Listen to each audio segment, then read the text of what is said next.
Judith Aronson Ramos, MD, is the Medical Director of Development and Behavioral Pediatrics of South Florida. Specializing in early prevention and diagnosis, she brings a wealth of knowledge and experience to the Autism Channel. Here is Dr. Judy.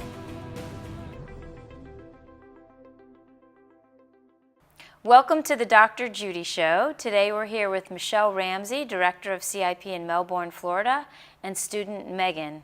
Hi guys, how you doing? Hello, Dr. Judy. Doing fine. Good. So let's start by explaining to the audience what CIP stands for and what the basis of the program is. Sure. CIP is College Internship Program, and we're a post-secondary education program for offering really support services as well as a transitional program for those students that really need that extra scaffolding still, whether they're going to college or they're going to live independently and use a career. We have that advising and the social aspect that you won't often find in a college or as soon as you're heading out to be an adult. So you're not part of a college, I just want the parents to understand, and this is a transition program predominantly for individuals with autism, on the autism spectrum. And with learning differences. Disabilities, learning differences.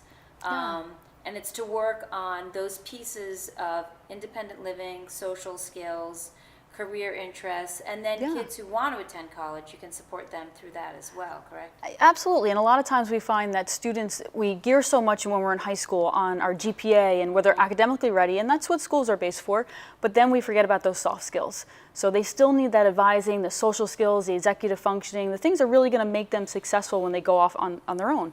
And then on the other hand, a lot of students don't want to go to college, but they want to start their career. So they may need help with interviewing, creating that resume, self-advocacy, how they're going to talk to their boss. So we have an entire career aspect of it. So Megan, since you're in the program, why don't you share with our viewers, you know, what you've gotten out of the program? Well, first of all, how did you first find out about the program?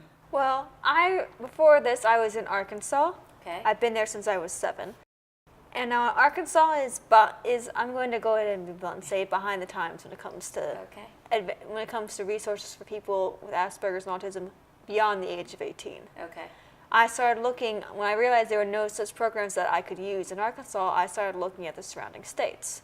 We narrowed it down to a program in Texas, being close, and then CIP in Florida. So you graduated from high school and you were looking for that next step. It had been a couple of years since I graduated high school. I'd also done some college and had some done initially well. The full load, 12 hours. Eventually, though, I miscalculated and did too many hard courses together, and I wasn't managing my time. I ended up failing quite a few classes. So right now, I think it would help our audience to know what your life is like at CIP. You live in a house or in an apartment? I live in an apartment. With roommates? A roommate. With one roommate. And then what programs, what services do you get from CIP? Well, I get academic with Ryan because I get... So you get academic supports. Yes. Do you go to the community? There's a local community college. I do not go to that anymore. Okay. Because I recently graduated from massage school, and right now the academics is covering that next step of me getting ready to take the exam and get licensed. So you're on a career track, and you're becoming a licensed massage therapist. Is that right? Yeah, it's a combination of academic because I had to go to school to become a massage therapist. So I've been what you would probably refer to as a combination student. I was actually doing both tracks at various points. Okay. Depending on where my interest was and what I was trying to achieve. If I can answer that, so some of Megan's typical schedule would look like would be wellness, and that could be group and individual. And I've then had both. Had both. We had the therapy that we offer at our center, the advising, that's the communication, and with the banking that they assist you with, the social skills advisor, the academic advisor that also assists with the tutoring, and we have tutors that come in, the career aspect, and then we also go into life skills where we're going into the homes in the evening and we're helping with the individual cooking and the executive functioning and the cleaning. Along with roommates. Roommate meetings. I should disclose to our lovely audience that I have a daughter everyone knows who's on the spectrum, and she went through CIP many years ago. And I'm very passionate about CIP because I feel it was very pivotal for her to be successful. Now she's in a 4-year college and progressing towards her academic degree. But it was those supports, we call them soft skills, but they're really hard skills because they're critical. Time management, organization. Time management, organizational skills, managing your finances, Things cooking, that shopping. that even normal people struggle with. That's right, Typical, neurotypical. not normal, typical, we'll say. Neurotypical is the term. Neurotypicals, yes. That's true, and we all struggle with them, to have Yes. somebody, especially self-advocating. And how do we do that? And the right way to do it so we're not insulting people, but really getting our point across. So CIP is throughout the United States. We are. We have 6 centers. Okay. So we're in Amherst, New York, Bloomington, Indiana, Berkshire, Massachusetts, which is where our national office is. Over in California, we have Long Beach and Berkeley, and then in beautiful sunny Florida. So what are the programs you offer at different ages? Are there things for younger children or middle school children? Our full year program is between 18 and 26, and each of those centers that I talked about are a little bit unique in what they do. We all have the same comprehensive program, but then we have our little specialty. So like in Brevard, Florida, we do the equine program, which is an amazing and we have more equine therapy. science-based. Like, it just depends on the area. Like in New York, they have a big arts thing. You have also more arts in California. Like, depending on the state, you have more specialty things. And in Bloomington, Indiana, I understand they're big in art culture, and they have a big college there with a good agricultural college. You have students who interested in more like biology and such. Yeah. So I should mention to our viewers that we have a whole show on the equine program at CIP. Oh, yeah, it's amazing. With Dr. It's absolutely Sandra amazing. Wise. So that Dr. is a Wise. really And special. Dean Van Camp, you cannot forget Dean. Okay, and Dean, that's right. In addition to that, we're able to offer 2 summer programs. We have a high school summer program that's age 13 up till 18, and now instead of having just Beyond for the adults, we are incorporating an employee program. So when you come to the 18 to 26-year-old summer program, that's a 2-week program, it's completely career-based. Oh, okay. And they're going to a lot of great sites, making their resumes, being interviewed, going to HR departments. So it's wonderful for people that aren't really sure where they want to go, but can have that career aspect in a nice condensed little format. And then we're offering 2 more programs that unfortunately you weren't there for, but we're excited. CIP is always looking to keep the parents happy and say, what are really your needs? And that's one of the favorite things about working at CIP is we're growing and we continue to grow. So one of the things that we offer now is GLC. It's a graduate living community. So for alumni such as Megan, who will be moving on to that aren't quite ready to return back to their home state of, say, Arkansas, and they start establishing roots in our community, now they can live off campus. They do have the option of living on campus, but we're going to continue for a nominal fee to offer monthly supports. And base supports would be an advisor, someone to come into her apartment and check on her. We call it bookends on a Monday and a Friday, make sure everything's going well with the cleaning and and she's healthy lifestyle, as well as continuing the budgeting. We're going to offer workshops. Check-in. Check-ins, yeah. Basically, since you're not living with your parents and you still want someone And is there good food in the fridge? And how we doing? Are we safe? And the safety aspect of it, that's really the support that we're offering the community is 24-hour service. We always have our staff around if they're needed. They're invited to all our social events. All the students have the emergency staff reservation numbers in their phones, and I will continue to keep mine in my phone because even in the apartment, it's actually not the apartment I'm choosing that I want to live. It's actually not that far from my own one, so it won't be too much of a stretch for the staff to drive there. And I think it's interesting for our viewers also to know that CIP has spawned organically living communities. I believe, is it in the Berkshires where graduates of the program have stuck around? Absolutely. They're living their own lives. They live in apartments and they've had businesses. So I can imagine that sprouting up in other areas as kids and young adults who graduate from CIP maybe feel comfortable, maybe you don't want to go back to Arkansas. That's right. Well, my family actually has plans to move to North Carolina, so I'm thinking I'll stay in Florida for a bit till they're ready to move, and then I'll follow them because there are good opportunities for me in North Carolina as well as in Florida, and I can still come back and visit Florida because North Carolina is only about a day's worth drive. I can make a weekend of it down here. I can come back and visit. But that one more step towards independence, where we're still that little bit of support service, but she has one more step. The other thing that I really am extremely excited about is our family support services that we're offering now. So often we notice that when young adults leave the house, kind of the parents are cut off, and that's really hard for the parents. So now we hired a life coach, professional life coach for CIP that will educate the parents, help with that letting go process, as well as like Megan had mentioned before, when they go home on break, sometimes they forget what they were doing at CIP, and we want to continue that structure. So we're going to support the parents in that and educate them on how to keep that process going. I think one of the strongest aspects, of CIP, especially from our personal experience, my family, was the advising. Yes. So maybe you want to share a little bit about what you think is unique about the advising program at CIP. One of the most important things that I think is helping the parents develop a new relationship with their child. Because no longer is it really a child, but it's more of a student relationship and how you're really talking to them as a young adult. In addition to the safety aspect. You know, like your advisor? Don't say names. Let me rephrase that. Yes. What do you think you've gotten out of your personal experience with your advisor? Well, I've had 2 different advisors.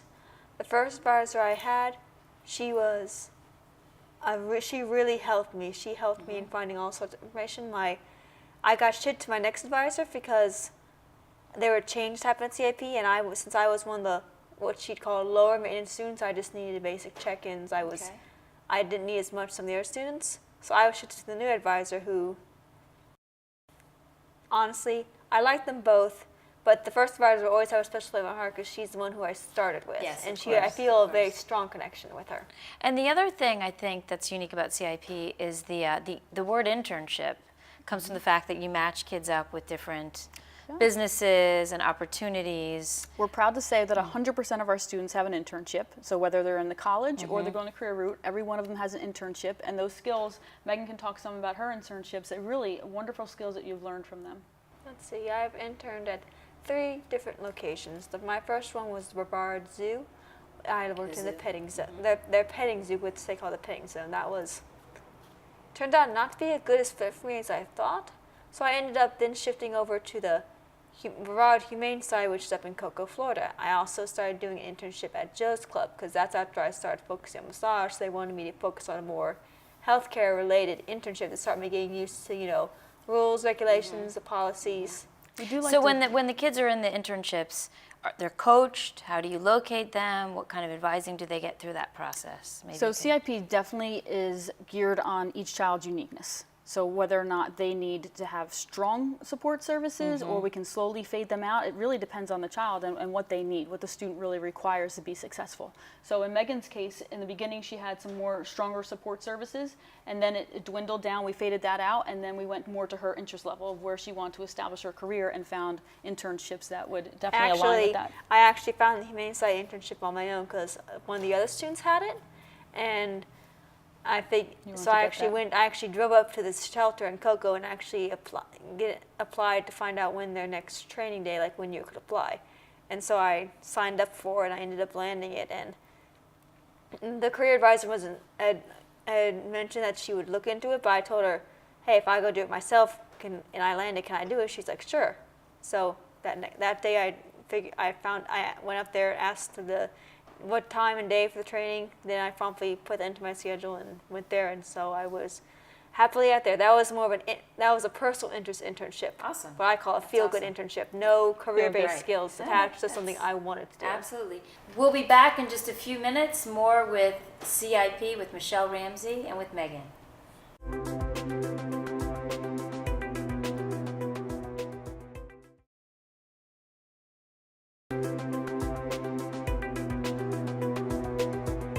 Now here again is Judith Aronson Ramos. Dr. Judy.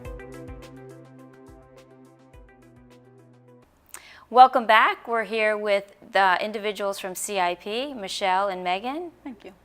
So also, I would imagine you have a lot of social skill training that goes on amongst all of the individuals and attendees and participants in the program. So maybe you can describe some of those activities, what kind of things you're doing. Is there a set curriculum? So we do. We have a social skills coordinator, and she does individual social thinking with the students as well as group social classes. We also initiated this month, or actually a few months ago, was our internship program that has with it mentoring.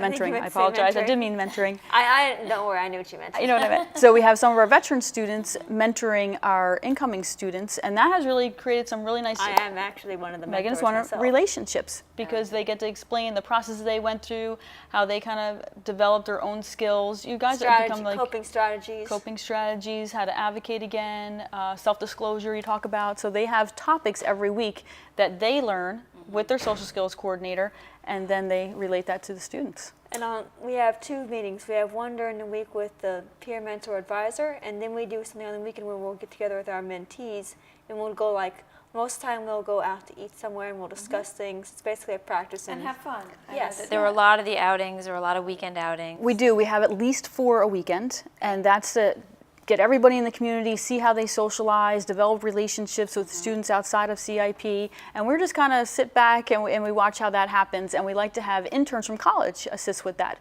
so that they feel like they're with mentors of their own age. Beautiful. Like this weekend, we are doing.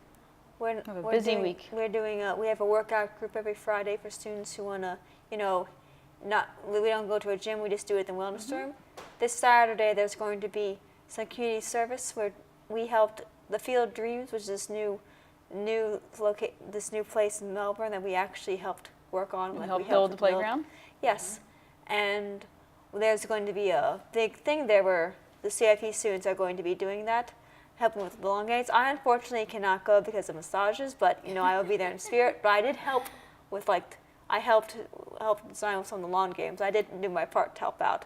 And then later that day, we're having a 2K called the Pirates Plunder in Melbourne. I know that there was a lot of charitable organizations that my daughter volunteered with too when she was in the program.